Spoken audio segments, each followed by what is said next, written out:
প্রিয় তামিম ইকবাল খান, আপনাকে ভালোবাসি এবং আমি জানি আপনি বিএনপি মনা একজন স্বচ্ছ মানুষ। কিন্তু আপনার এই স্বচ্ছতা আপনি এখানে এসে পার্টি করলে আপনি ফলাতে পারবেন না।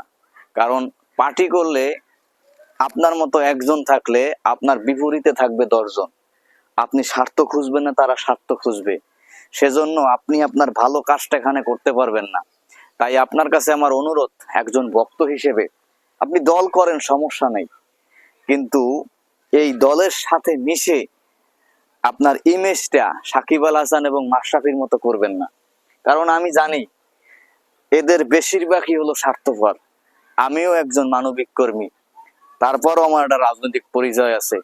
আমিও বিএনপি মনা, কিন্তু তাই বলে তাদের যে স্বেচ্ছাচারিতা, এটাকে আমি সমর্থন করি না। দয়া করে বিসিবি থেকে আপনি বেরিয়ে যান। আপনি যখন সুযোগ পাবেন, প্রয়োজনে স্বতন্ত্র প্যানেল থেকে যদি নির্বাচনের সুযোগ হয়, ক্রিকেটের সেবা করার সুযোগ হয়, ক্রিকেটের উন্নয়নে কাজ করার সুযোগ হয়, সেটা করবেন। আর সেটা যদি না করতে পারেন, তাহলে কিন্তু সাকিব গেছে যেই পথে, আপনাদেরও যেতে হবে সেই পথে।